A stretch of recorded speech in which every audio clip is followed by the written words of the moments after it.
Morning student. आज हम पढ़ रहे हैं क्लास 12 व्यावसायिक अध्ययन के अंदर यूनिट 6 का चैप्टर नंबर 9 नियुक्तिकरण एवं इसकी प्रक्रिया, मानव संसाधन प्रबंधन, भर्ती एवं चयन। और आज की वीडियो का जो हमारा टॉपिक रहेगा वो रहेगा भर्ती के स्रोत। तो स्टार्ट करते हैं। भर्ती के दो स्रोत हैं, एक आंतरिक स्रोत और दूसरा बाह्य स्रोत या बाहरी स्रोत। तो आज हम पढ़ेंगे आंतरिक स्रोत क्या होते हैं और आंतरिक स्रोतों के अंदर किन किन स्रोतों को हम इसमें शामिल करते हैं। तो स्टार्ट करते हैं आंतरिक स्रोत से। अनेक उपक्रमों में उपक्रम के ही कार्यरत लोगों में से नियुक्त करने की नीति अपनाई जाती है। यह विशेषता उच्च पदों के लिए उपयुक्त रहती है। इसके अनुसार जो लोग पहले से ही काम कर रहे हों उन्हें यदि कोई रिक्त स्थान हो पहले अवसर दिया जाना चाहिए। सामान्यतः इसके लिए योग्यता या वरिष्ठता को ही आधार बनाया जाता है। तो जो आंतरिक स्रोत होते हैं, जैसा उसके नाम से ही स्पष्ट हो रहा है, आंतरिक स्रोत यानी यदि उपक्रम के अंदर कोई रिक्त पद है तो उपक्रम के अंदर से ही कर्मचारियों को नियुक्त करना या उनकी भर्ती करना आंतरिक स्रोत कहलाता है।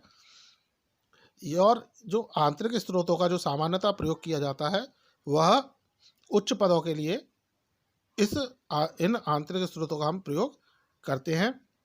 इसके अनुसार जो हमारी संस्था है, हमारा उपक्रम है, उसके अंदर जो सदस्य पहले से काम कर रहे हैं और यदि फर्म में, यदि हमारे संस्था में कोई रिक्त स्थान है तो उन कार्यरत कर्मचारियों में से ही हम उन रिक्त पदों की भर्ती करते हैं। यानी जो कार्यरत कर्मचारी हैं उन्हें पहले अवसर इसमें दिया जाता है।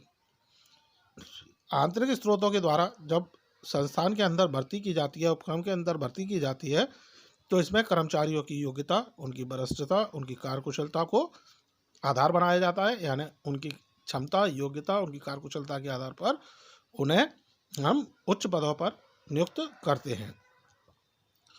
अब हम बात करते हैं भर्ती के स्रोतों की। तो भर्ती के जो आंतरिक स्रोत है उसमें हमने 3 स्रोतों को मुख्यतः शामिल किया, जिनमें पहला है कर्मचारियों की प्रोन्नति, दूसरा है असमायोजित कर्मचारियों का स्थानांतरण और तीसरा है अतिरिक्त कर्मचारियों का स्थानांतरण। तो पहले हम बात करते हैं कर्मचारियों की प्रोन्नति, प्रमोशन ऑफ एम्प्लॉयज़। जो हमारे एम्प्लॉयज़ हैं उनको प्रमोट करना, प्रमोट करके जो उच्च पद है या जो मध्य स्तर के पद हैं उनको फिल करना, उनको भरना। प्रोन्नति के अंतर्गत निचले पद पर कार्यरत व्यक्ति की प्रोन्नति करके रिक्त पद पर नियुक्त किया जाता है। प्रोन्नति द्वारा केवल उच्च या मध्य स्तरीय पदों को भरा जाता है।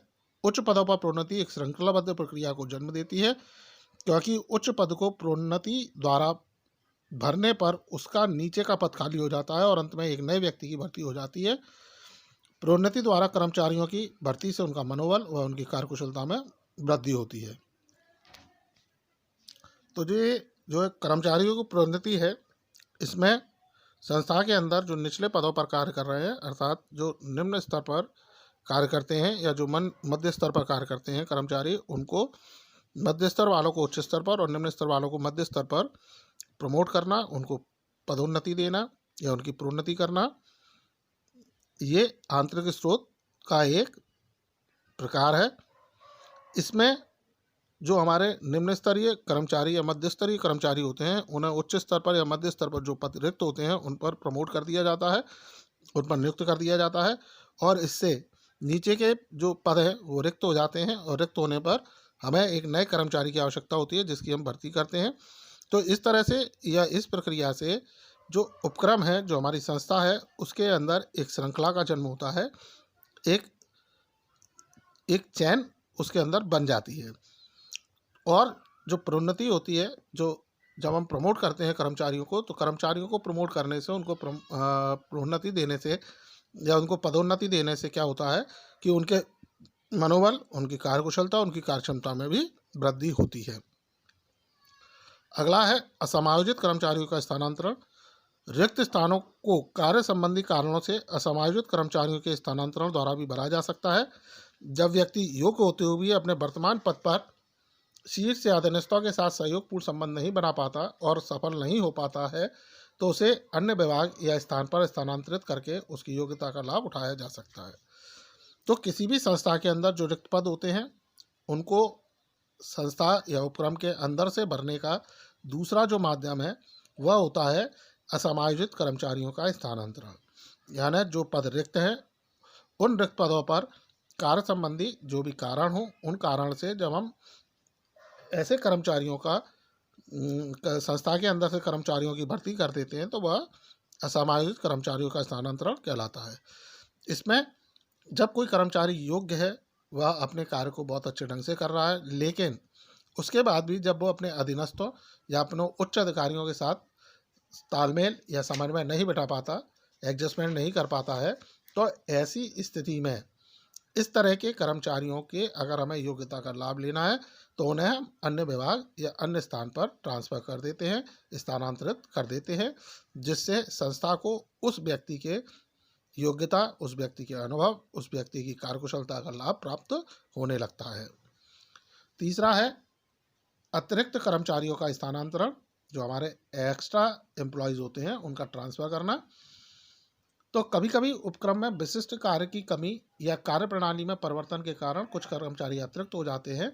जब उन्हें निकालना या स्वैच्छिक सेवानिवृत्ति देना संभव नहीं होता है तो इन्हें दूसरे विभागों में स्थानांतरित कर दिया जाता है तथा संबंधित विभाग के अनुसार नए कर्मचारी की भर्ती कर ली जाती है।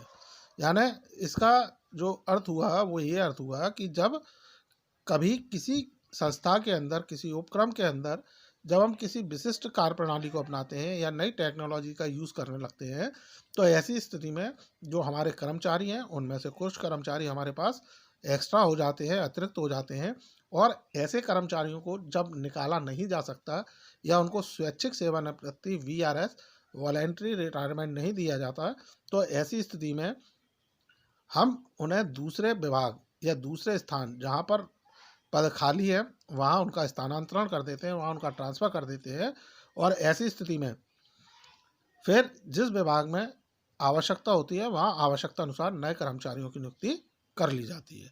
तो ये थे भर्ती के आंतरिक स्रोत जो आपने पढ़े, वो आपको समझ में आए होंगे।